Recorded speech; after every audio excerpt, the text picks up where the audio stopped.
The World Cup is barely finished, and already the man running Spain's own domestic league is the one lighting the fire under FIFA. Javier Tebas, president of La Liga, has come out and said in plain terms that Gianni Infantino should resign, and he's not wrapping that up in diplomatic language. He's calling the entire system FIFA operates under sick at its source.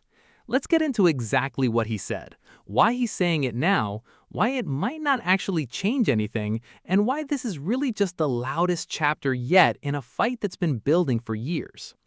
Tebas made these comments in an interview with Italian paper La Gazzetta dello Sport, published just 2 days after Spain lifted the World Cup with their win over Argentina. And it's worth noting straight away, this isn't sour grapes from a losing federation. Spain won the whole thing. Tebas is criticizing FIFA from the winning side, which tells you this was never really about the result on the pitch. It's about how FIFA runs the tournament around it. Some quick context first, because the backdrop matters here.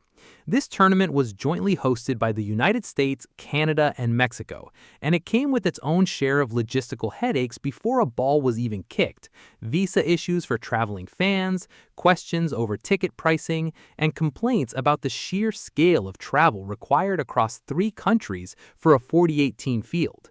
None of that is Tebas' main complaint, but it's part of the wider mood he's tapping into, a tournament that expanded in size and reach, and that a lot of people inside the sport feel expanded in ways that served FIFA's commercial interests more than the players or the fans actually attending. His central target is the idea of expanding the World Cup even further. The 2026 edition, just finished, was already the first at the new 48-team format. Now there's serious talk of pushing that to 64 teams for a future edition, and Tebas thinks that would be a disaster. His argument is straightforward. More national teams means more international windows, more disruption to the club calendar, and less protection for the league football that, in his view, is the actual foundation the entire sport is built on. He didn't hold back on how he framed the man behind that push either, saying plainly that he believes Infantino's time in charge has run its course. But the World Cup expansion is really just the entry point into a much longer list of grievances. Tebas specifically called out the hydration breaks used throughout this tournament, those mid-half pauses that were officially framed as player welfare measures in the summer heat. His issue is that several of the host stadiums, including venues in Dallas, Los Angeles, and Atlanta, were fully air-conditioned. He's on record saying he personally needed a sweater in the stands at some of these games.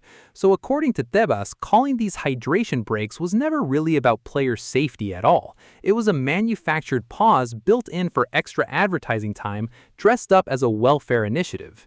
He drew a specific contrast with how his own league handles this. La Liga does use similar cooling breaks only on the genuinely hot match days where conditions actually call for it, not as a built-in, scheduled feature of every single game regardless of the temperature in the stadium. That's the distinction he's drawing. It's not that player breaks are inherently bad, it's that dressing up a commercial break as player welfare in stadiums that were climate controlled to begin with is the kind of move that erodes trust in everything else FIFA says about why it makes the decisions it makes. Then there's the Balogun situation, which Tebas pointed to as one of the clearest examples of what he means when he says FIFA's governance has become arbitrary.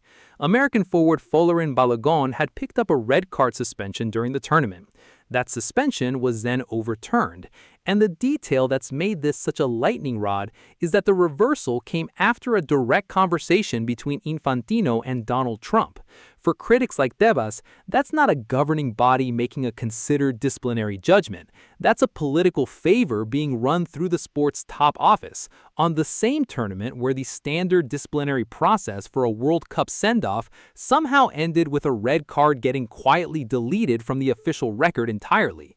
2 very different incidents, but the same underlying complaint, that FIFA's discipline system bends depending on who's involved and what's convenient, rather than applying evenly. Tebas was also careful to point out that he's far from alone in feeling this way, even if most people aren't willing to say it publicly. He described hearing plenty of people across the United States during the tournament venting frustration about Infantino privately while doing nothing about it publicly. His view is that this silence amounts to a kind of complicity, that plenty of people inside football know exactly how much damage is being done and choose not to say so out loud. So why does Infantino seem so safe despite all of this? This is really the crux of Tebas' argument, and it's the part that should make this story more than just another quote from a rival administrator blowing off steam. Infantino is expected to be re-elected to a fourth term as FIFA president at the Federation's Congress next March, and by most reporting, he's already lined up formal support from well over 200 member associations.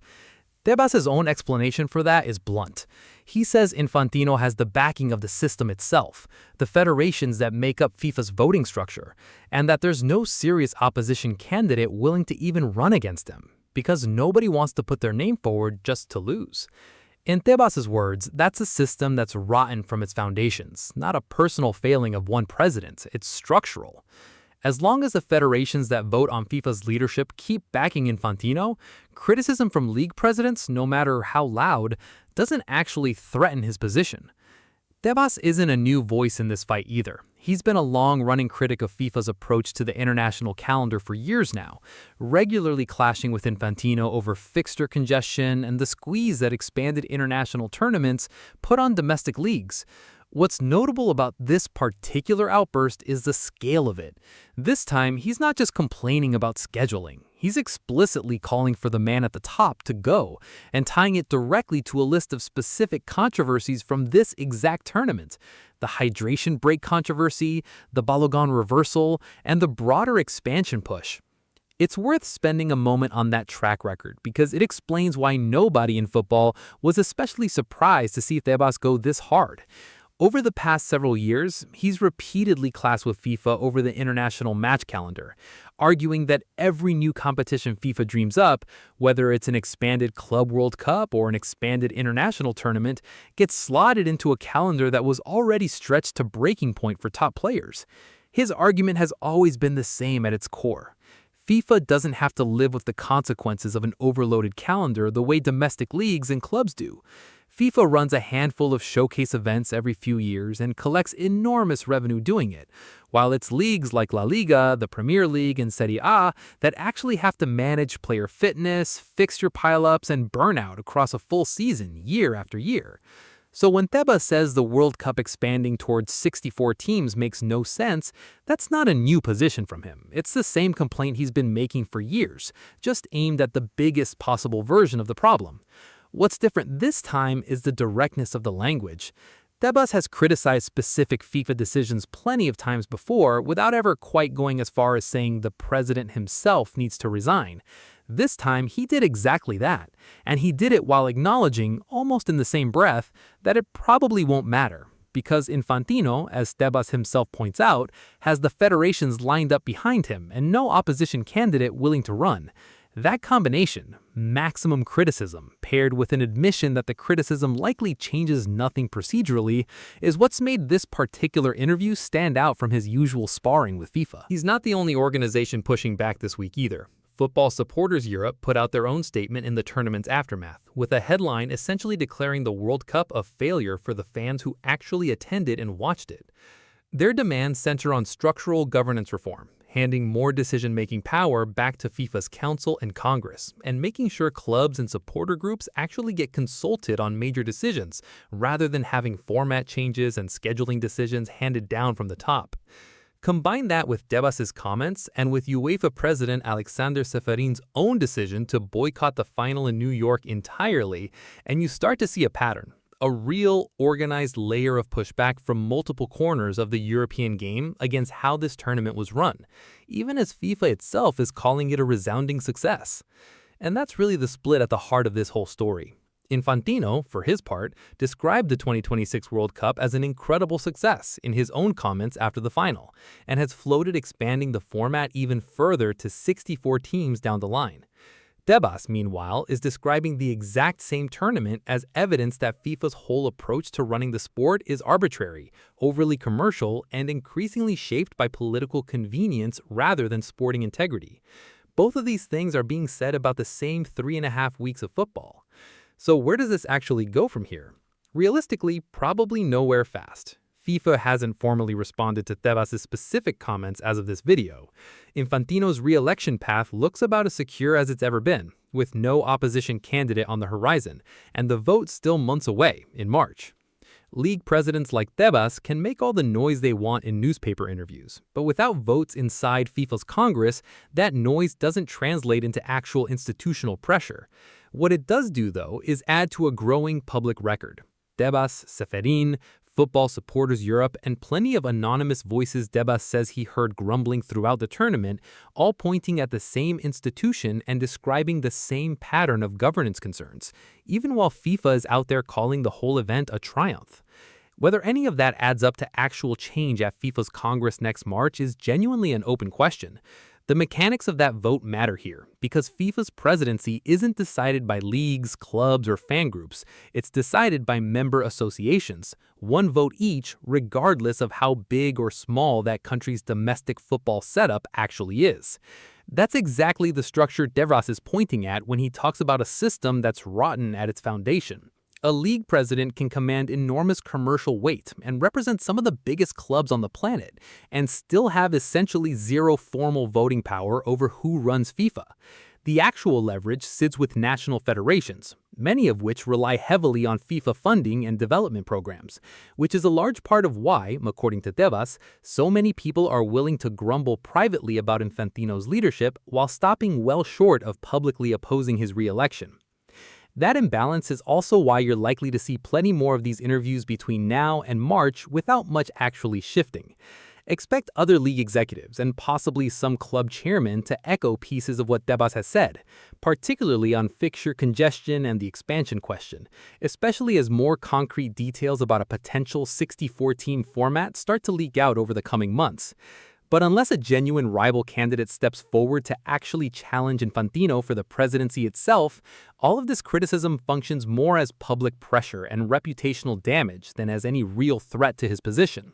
Tebas himself seems to understand that distinction perfectly well, which is probably why his comments were framed less as a demand he expects to be met and more as a public accounting of what he thinks history should eventually record about this era of FIFA's leadership. There's also a timing element worth flagging. This isn't landing in a quiet moment for FIFA's reputation. It's arriving in the same week the football world is already consumed by the fallout from Argentina's post-final brawl, the confusion over Paredes' deleted red card, and the disciplinary investigation that followed. Between the on-pitch chaos at the final itself and now a league president publicly calling for the president's resignation, FIFA is fielding criticism from almost every direction at once, from European club football, from supporter groups, and from its own showcase tournament's aftermath, all within the same 72 hours. None of that guarantees anything changes by next March. Infantino's position, by every account so far, remains secure. But if nothing else, Tebas' comments have made sure that when football history looks back at this World Cup, it won't just be remembered for Spain's trophy or for Messi's tears, or even for the brawl that followed the final whistle. It'll also be remembered as the tournament where one of the European most powerful league presidents stood up and said on the record that the man running the whole show should go. We'll keep tracking this one as we get closer to that March Congress vote, so stay subscribed for the update. Thanks for watching, and I'll see you in the next one.